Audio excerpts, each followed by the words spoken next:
그러면 교수님께서 보시기에는 이제 우상향하는 과정에서 이제 양극화라고 부르는 이슈가 또 있지만 갭매우기라고 해서 이제 다른 안 올랐던 지역들도 따라 올라가는 뭐 이런 장세 두 가지가 있다고 한다면 앞으로는 좀 어떤 장세가 예상이 되시나요? 갭매우기 장세는 이제 뭐 그렇게 크지는 않을 것 같아요. 오르는 데와 안 오르는 데는 이미 정해져 있다라는 거죠.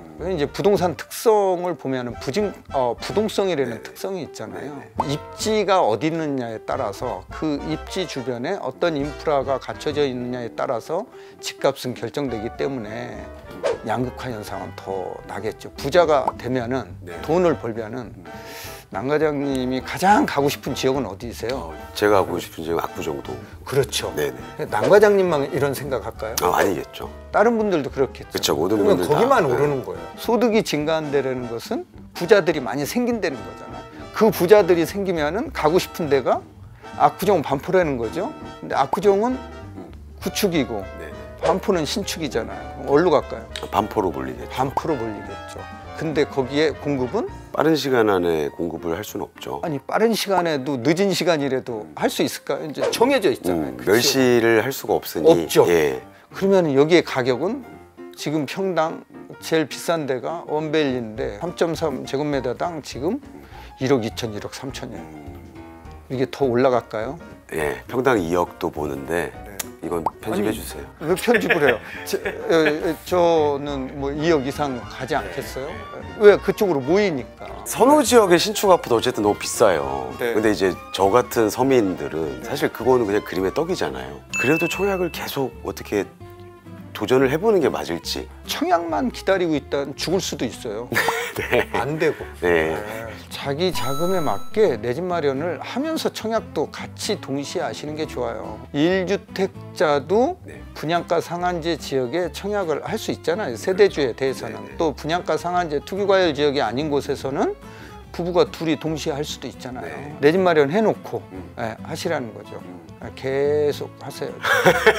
당첨이 돼도 돈이 없습니다. 전세만 놔도 돼요. 근데 어차피 3년 안에는 들어가 살아야 되니까. 그 들어갈 때가 어차피 문제가 되니까. 그때 또 법이 바뀔 겁니다. 실거주 의무가 폐지되니까. 폐지되는 겁니까? 가능성이 높죠. 알겠습니다. 저는 사실 청약에 당첨되는 게 너무 힘든 것 같아요. 왜냐면 일단 가점 커트라인이 너무 높더라고요, 요즘에. 그래서 부자 아빠님? 네네. 될 사람은 2대 1이라도 됐네요. 안 될 사람은 2대 1이라도 안 되고 1000대 1이라도 될 사람은 됩니다. 청약 안 하면 100% 실패지만 청약하면 50% 가능성이 있잖아요. 비교 지역 같은 경우에는 추첨으로도 또 청약 통장이 있으면 할 수 있으니까요. 그런 것들도 적극적으로. 규제 지역도 추첨제 하잖아요. 예, 맞습니다. 추첨으로 넣으세요. 네네. 그거는 뭐 되면은 20억 정도. 시세 차이. 로또네요, 로또 정말. 제2의 둔촌 주공 혹시 어디라고 생각하세요? 둔촌 주공은 물량이 12,000가구인데 그렇죠. 제일 여기하고 비슷하게 지금 가고 있는 데가 한남 3구역이라든가 거기가 이제 물량이 6,000건 정도 되고 반포 주공 1, 2, 4주고 여기가 이제 5,000세대 정도 되잖아요. 이런 데를 이제 봐야 되겠죠. 그런데 여기는 이제 비싸서 못 간다. 여기가 이제 분양가 상한제 지역이잖아요.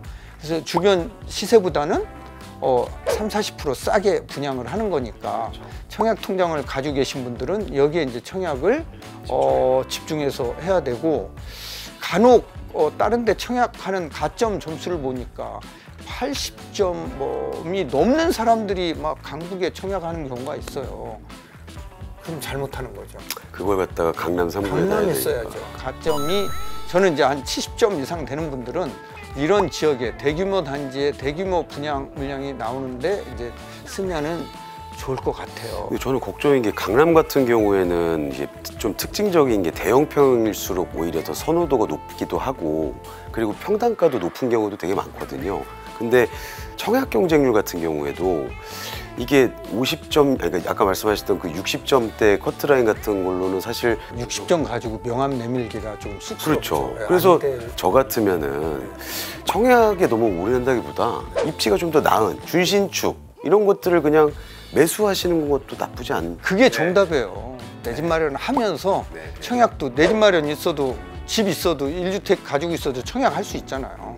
그게 정답이에요. 덜 오른 구축 아파트 아니면 좀 괜찮은 아직 양호해 보이는 지역 그런 지역들 혹시 뭐 어디 없을까요, 박사님? 바로 찍어달라고요? 얼마 찍지도 않았는데. 그러면 이제 이게 돈에 따라서 틀리잖아요. 서울 지역 중심으로 보면은 네.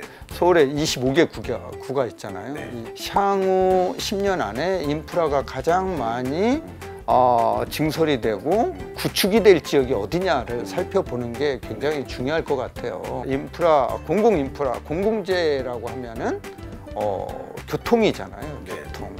그다음에 뭐 병원 같은데 뭐 이런 데인데 네. 그런 게 제일 많이 증가할 수 있는 지역이 어딜까요? 노원구가 가장 많이 증가하는 걸로 보여요. GTX-C 노선이 2028년 개통하잖아요. 동부간선도로가 2028년 또 지하화해서 청담, 대치로 해서 헌릉까지 빠져나가잖아요. 네. 동북선이 또 2026년 또 상계에서 은행 사거리를 거쳐서 왕십리로 또 빠져나가잖아요. 네. 이 세 개가 일단 교통이 확충되면은 그 지역 인프라가 뭐 대풍 늘어나고 도봉 면허시험장 그 면허시험장 이전하고 서울대 병원이 거기 들어갈 예정에 있는데 확정은 안 됐어요. 이게 들어가면은 그 지역의 인프라, 공공 인프라는 굉장히 확충되잖아요. 10년에서 20년 사이에 재건축이 뭐 완성이 되겠죠. 그럼 이 지역의 집값은 오른다. 근데 지금은 굉장히 싸거든요. 처음 내 집 마련 하시는 분들은 5억 미만 정도, 5억, 6억 있으신 분들은 그쪽에 내 집 마련을 하셔도 되게 좋을 것 같고요. 또 강동 지역을 또 눈여겨보셔도 될 것 같아요. 강동. 네. 강동은 이제 신축들이 많이 포진되어 있고 10억 정도 있으신 분들은 대출을 좀 껴서 명일역 주변에 보면은 뭐 레미안 솔베뉴 같은 이런 신축들이 있잖아요. 구축보다는 신축에 들어가는 게 굉장히 좋을 것 같아요. 그런 대로 갈아타시죠.